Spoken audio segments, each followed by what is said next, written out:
Okay. Well, y'all, I am so pumped to launch season 2 of this podcast. I just looked this morning and it's been since February of 2021 that I did my last episode. So it's been a minute and I've moved 3 times and had a second child since that last podcast episode. So I think I have somewhat of a valid reason to put a hold on this. But when my brain started rolling with wanting to do this second season, I immediately thought of my next guest, which is Daniel Etheridge, because I've had the great fortune to write. We've only written twice, but I knew that you would be a great guest because I've gotten to know you on a personal level, which happens in co-writing sessions, and we'll talk about that later. But you're like a great open conversationalist, and I think you're a great storyteller naturally, and I'm sure that's why you've gotten to where you are now. So I knew this would be a great kickoff to the second season. So I really appreciate you doing this. Of course, of course. Yeah. And he's part of the band Troubadour Blue, which we're going to talk about later in the conversation. But I'm going to start off with some juicy, deep questions, if you don't mind. Yeah, let's do it. So I selfishly want to know your story about how did you get to this point of having this publishing deal on the table with Curb, and you've got a record deal with this band. Like, what's your journey of getting to Nashville, and where are you from, by the way? Well, I'm from equal parts Long Beach, California, and Austin, Texas. Very cool. Okay, that's right. You got that Texas part of your story. Mm-hmm. Okay, cool. So yeah, tell us just about your journey from Texas and California to getting to Nashville, and like, how did that roll out for you? Well, I was born in California, and so I grew up, going to the beach and going to Dodger games and just being, a Southern California kid. And Yeah. my mom plays the piano, but my parents aren't necessarily like musical. Mm-hmm.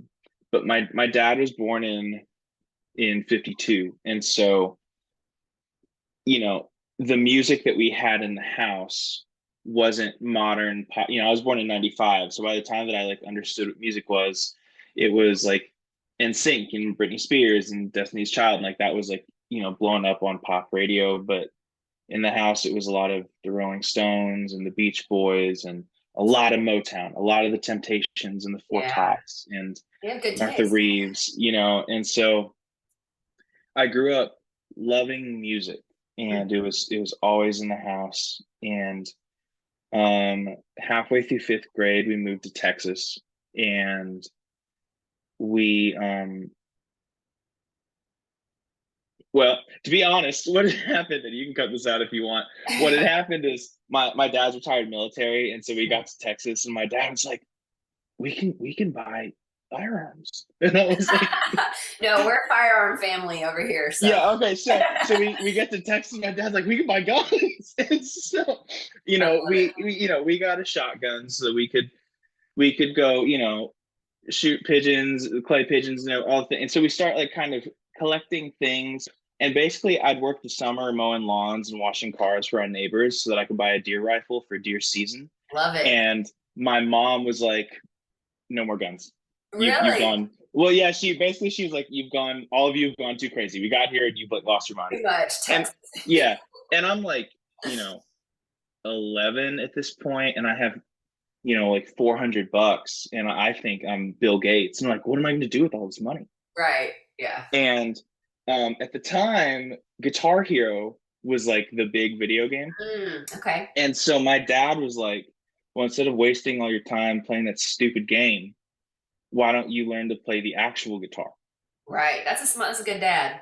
And I was like, okay. And so I got on Craigslist, and I bought 2 guitars. I bought an acoustic guitar. I bought an electric guitar, which also coincidentally started a lifelong addiction of buying and trading guitars. Because I think I traded my first guitar. I sold it back on Craigslist like within a couple months for a profit. And I was like, oh, I can buy a better guitar. And it's truly, my whole life has been that since 11 because of that. Since 11, dang. So yeah, I mean, I remember in middle school, I'd like have ads on Craigslist. And so people would come over to the house to buy these guitars, and they'd realize that the person selling them guitar was like, a 13-year-old. And they were like, Should I and trust? I'm like haggling with them over price, right? And yeah, so Ahead of your time. um, so I started playing guitar, and I tell everybody, if you're going to be a guitar player from Austin, you're either going to want to be Stevie Ray Vaughan or you're going to want to be Willie Nelson. Right. And I wanted to be both because how could you not, And Yeah. so I played in like rock bands all through high school, and was like writing my own little like singer-songwriter stuff. And Yeah. then yeah, it came time for college, and I'd kind of at the end of high school, I didn't know that like songwriting was a profession. I didn't know you could do that. Right. Yeah.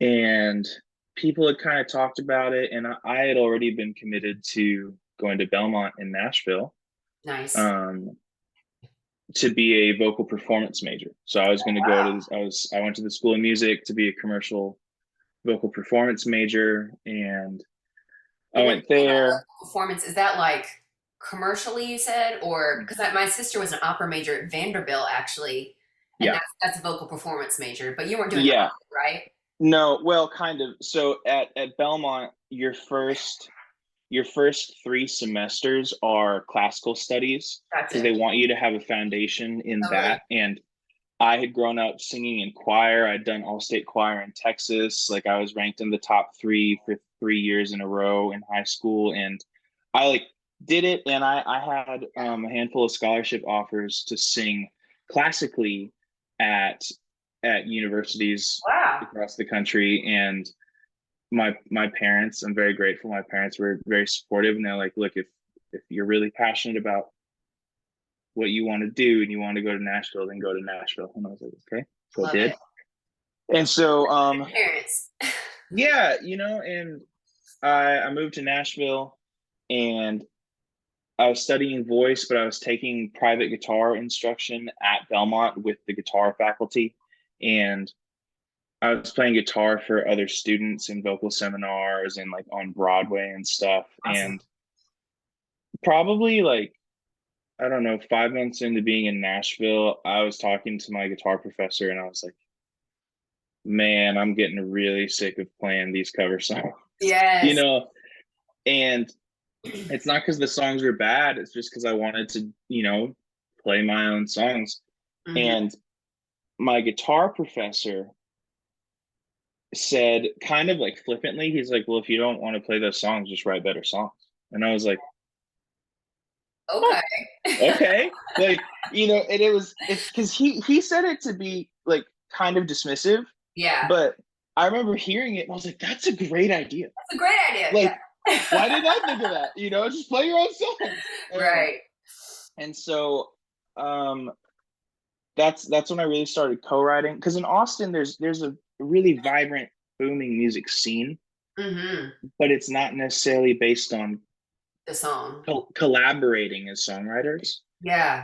Whereas in Nashville, that's everything. So I started co-writing, and it's funny now looking at my first co-writers at Belmont. Emily Landis just celebrated her first #1 last year. Awesome. Cassie Ashton, who signed at Universal Records, my friend Will Stone, who's now a full-time producer in town. Like Yeah. all these people that I went to school with now, like we're all doing it professionally. Yeah. And we were just 18-year-olds learning how to co-write and tell Yeah. stories together. Yeah. Um, and now we're here. I moved to Nashville. This is my 10th year. And And so, here, okay. everyone That's talks the about it. year, right? That's the same Yeah, 10 years. 10-year town. It took me 10 years to sign my first publishing deal. And, I moved here when I was 17, and I thought I'd sign a pub deal within my first 12 months. And it Right. wasn't that easy. Yeah. Well, I'm just so happy for you. And it's definitely, you've worked your butt off to get here for sure. And you're only 27, right? I'm 27. Yeah. See, that's amazing to me. Hey, I hope y'all are enjoying the episode so far. Really quick before we continue, I see these episodes as a form of priceless mentorship, and that's something I always wished I had in my own journey. If you also feel you are getting something of value from these conversations from veteran working artists, there is a way to support the show and keep it going. For just $3 a month, you can become a personal patron to the podcast by joining over at patreon.com/graceaskew. Or if you'd like to be a one-time supporter, you can name your price and throw in what you'd like to the virtual tip jar at paypal.me/graceaskew. Either way, your listenership means so much to me. All right, let's get back to the show. What would you say like drives you? Like, what is your why when it comes down to it? Like on those days when you feel, I'm sure you felt this because it took you said 10 years, and I'm sure it takes most people 10 years, but like on those days when you're discouraged, like what do you come back to? Like what keeps you going? Um, if I'm gonna fail at something to the point of quitting and not doing it, it's gonna be because I decided I don't want to do it anymore, Yeah. and not because other people said I'm not good enough. Right. I love that. And you know, you don't be afraid to suck, right? Like Yeah. that's The whole the point of whole this concept podcast. here. Yeah. I tell people all the time, I've had hundreds is probably accurate. Nashville's small, so it might be dozens, but tons of people in the music industry. Hey, like this is cool, but it's not there yet. Hey, this is cool, but just keep sending me songs. And I just remember like Sierra at Curb on the A&R side. I met Sierra and Sarah, who's my publisher at Curb now.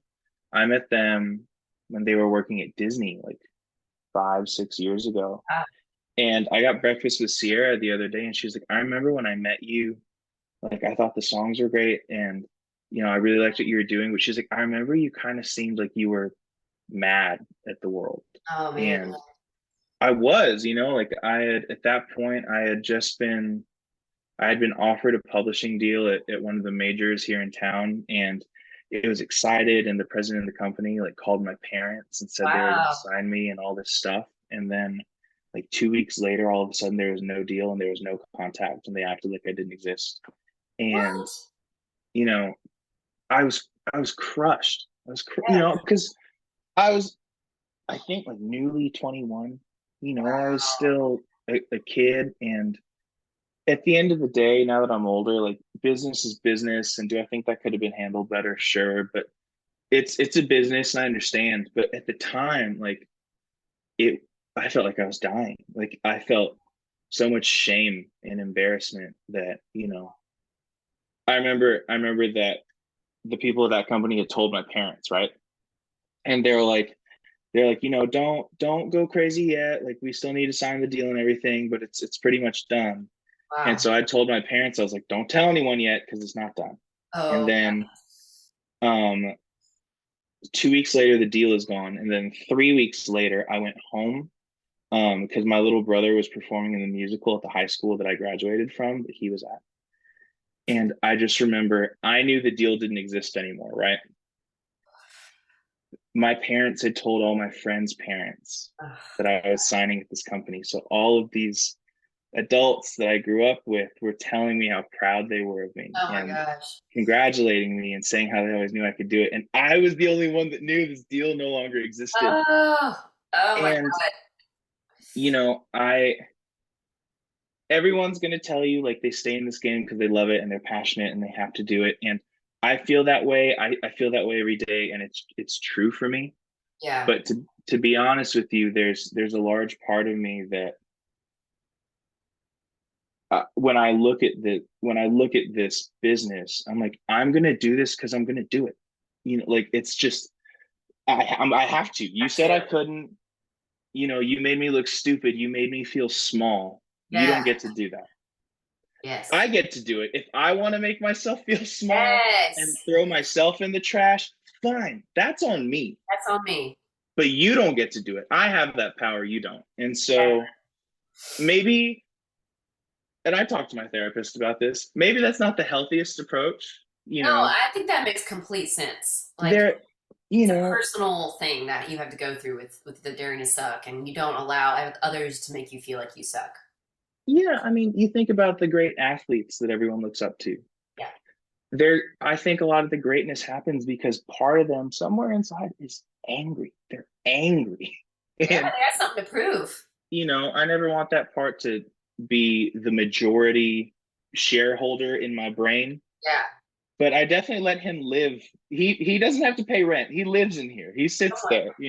Yeah. Is there a part of your journey that you still feel it's a little foreign or it's a little new? I mean, every artist, you're never fully there. There's not like this like end goal where you meet it and you're like, oh, okay, I can relax now. I feel like every artist is constantly trying to improve, right? So Mhm. what part of your journey right now would you say it feels like you're daring to suck a little bit?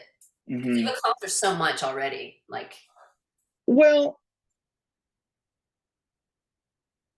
with Troubadour Blue, we play Americana music and we tour with the Steel Drivers a lot, and we're doing a festival this weekend with the Steel Drivers and Ricky Skaggs. And, yeah. you know, we as a band though, very much kind of tread the line of commercial and left of center Americana land. And so it's kind of when we're writing for our records, Mhm. it's a constant push and pull of what are we passionate about? What's the best song in the room today? Yeah. And once we get the song and you go to start producing things, you're like, well, sonically, where are we going? What are we doing? Totally. What do we feel passionate about? Like, what do we feel that we want sonically? You know, I've spent 10 years focusing on being a songwriter. And I'd release solo records and I'd been in bands and stuff and I'd done all that. But being part of the band every single day, that's, you know, that's daring to suck every day. Like every day, half the things that I say before I say an idea, I'm like, this is probably stupid. This is probably a bad idea, but what if? No, I've written with you now twice, like I said. So I mean, you've got great ideas. And I like how off the cuff and like you don't judge it too much. I really appreciate those writers because typically we write pretty dang fast the two times, Mhm. we've done it. And I think that's what I like to teach on a lot, is you already get this. It's like write instinctually and as primally Mhm. as you possibly can because that's where like the gold nuggets come from. It's not the judgment or the editor, it's the true authentic thoughts that you have. So you just touched on Troubadour Blue. I just do want our listeners to learn more about your band as well, so tell us about your band.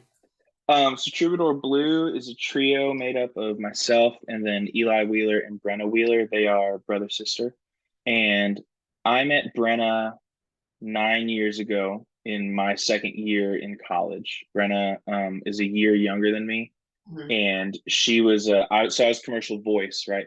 Right. Brenna was commercial violin. She was literally a fiddle major. Like that is what her degree is in. That's only in Nashville, right?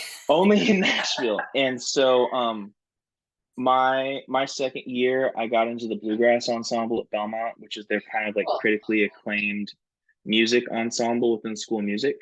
Okay. And when I was at Belmont, the director of the bluegrass ensemble was Tammy Rogers, who is the fiddle player in the Steel Drivers. Okay. Yeah. So that's how I met Tammy.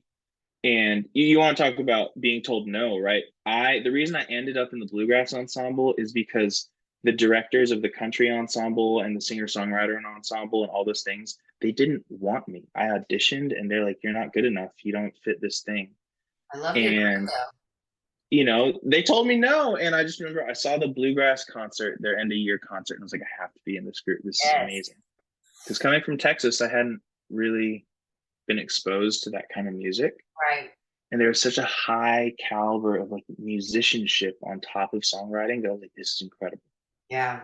Um, so I go and I audition, I get into the group. So that's my second year of college. My third year of college, my second year in the group was Brenna's first year in the group. Okay. So I was playing guitar and singing lead, and Brenna was the fiddle player in the group. So I've been playing music with Brenna, I mean, on and off for the better part of like 8 years. And then in 2019, I had kind of hit another kind of valley of I've been touring a lot. I've been playing guitar for other artists and I was on the road doing that. Mhm. And I had some publishing deals get offered and then they got unoffered. God, And Nashville. so You got it, Nashville. That's what I like to call that. I got Nashville 3 times before a publishing deal ever stuck. So, Man, for our we listeners, just, you got to have some grit. You got to have some freaking thick skin for this I talent. mean, we signed this deal at Curb, I think 2 days ago now, and my wife was like, "Why aren't you celebrating?" I'm like, I need the ink to like dry on the paper. I can understand that. I can understand that. No. But 2019, basically, I'd kind of hit another low where I was like, I don't know what I'm doing. Like every time I think it's working, then it's not working, and I was kind of hitting one of those points where I was like, I don't know what to do. And Yeah. so I texted Tammy, who is my, Steel Drivers Tammy, professor at Belmont.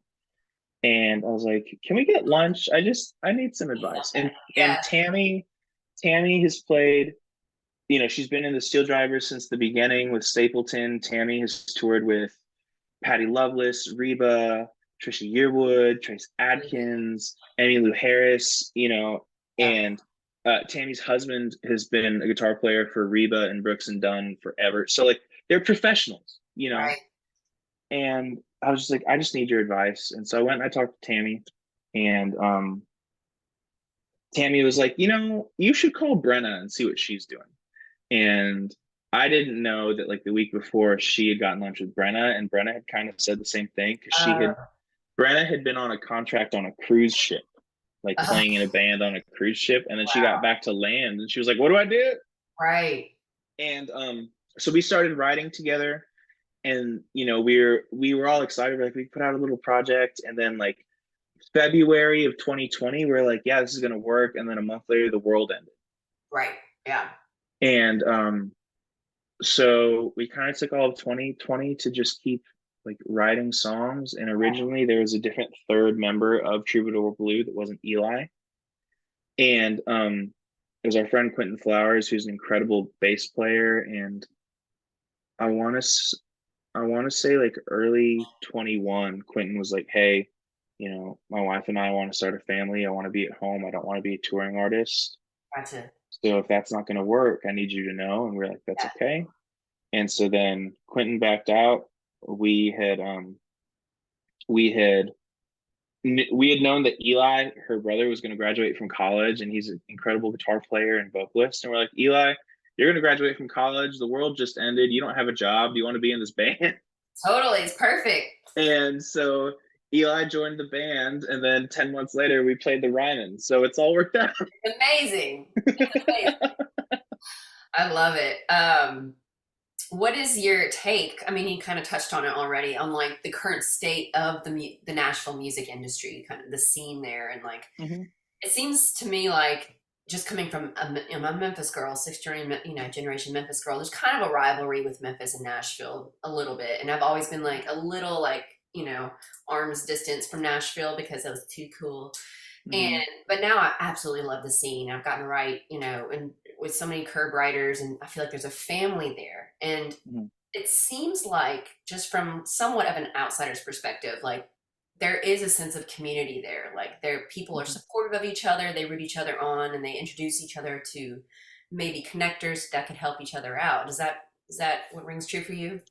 Yeah, I think Nashville as a whole, in my experience, has always been like that. It's there's in any industry, there's always going to be a cool kids club and a Yeah. whatever. And I've never fit into that because I'm not like 6'2" and built like Captain America. Like I'm just not. Like I have to kind of find my own way. Yeah. But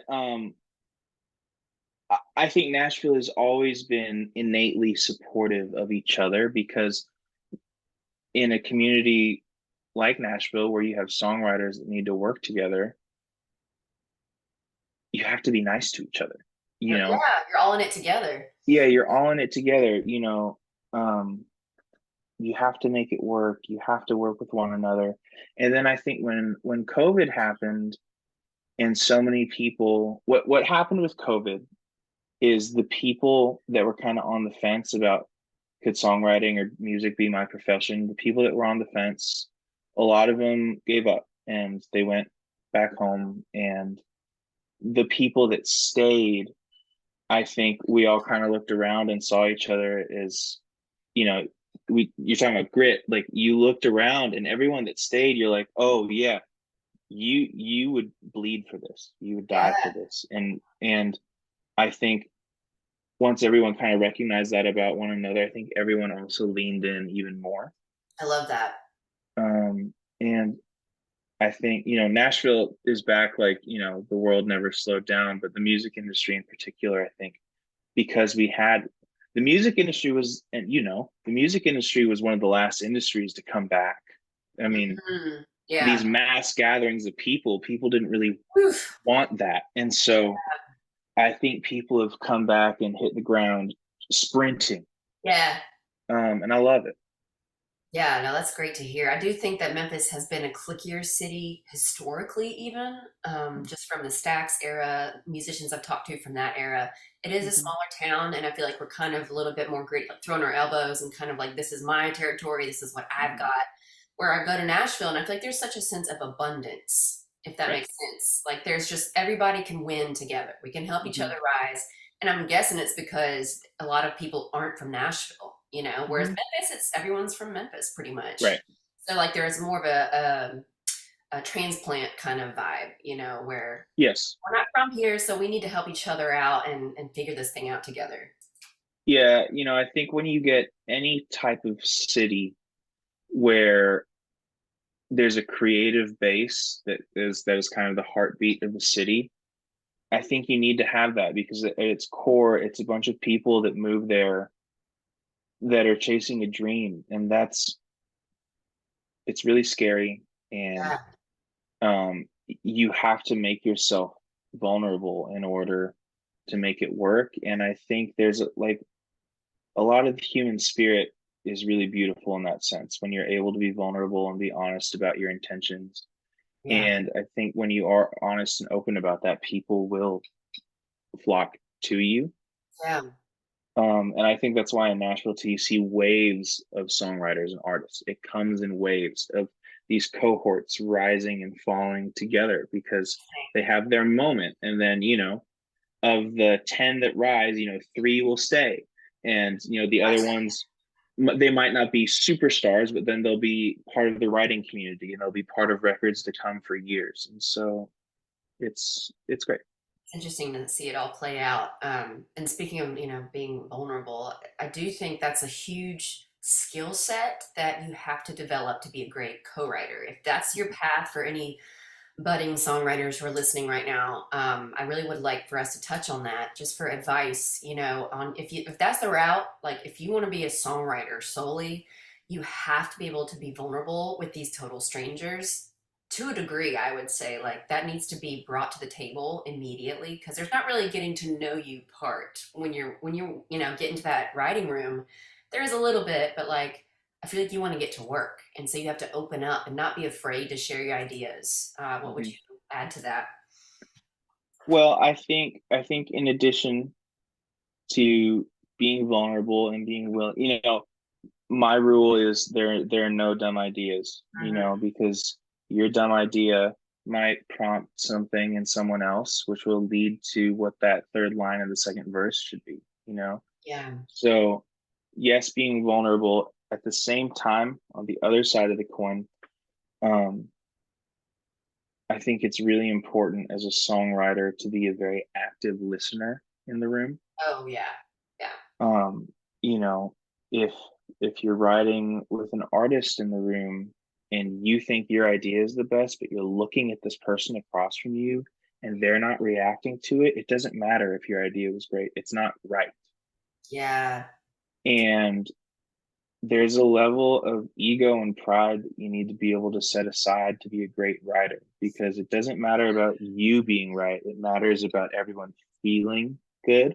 Joe Leathers, not to interrupt, but he said the song wins. And I think Hmm. that's the best advice for a co-writing situation like that, where you can Hmm. tell someone's not open to anyone else's ideas. Just remember that the song wins, not your Hmm. particular. idea, but the song.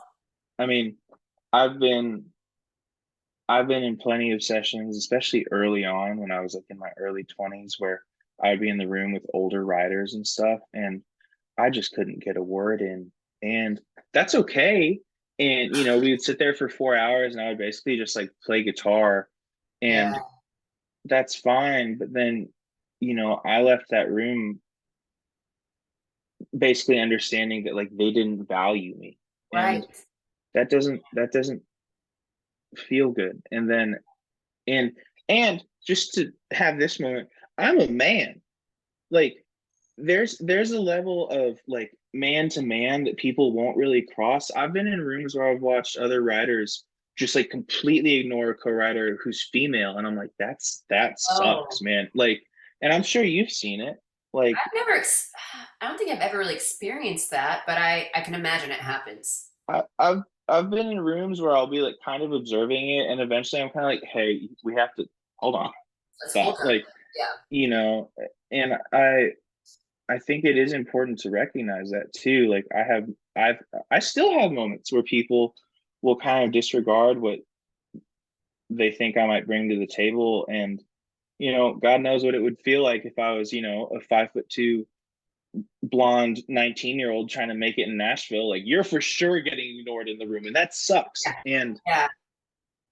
for anyone listening to this, if you want to be a songwriter, approach every song with openness, but also empathy. Like, be willing to listen, be willing to hear other people's stories, and then be willing to write that and try to understand their perspective too, and not Yes. just use your own.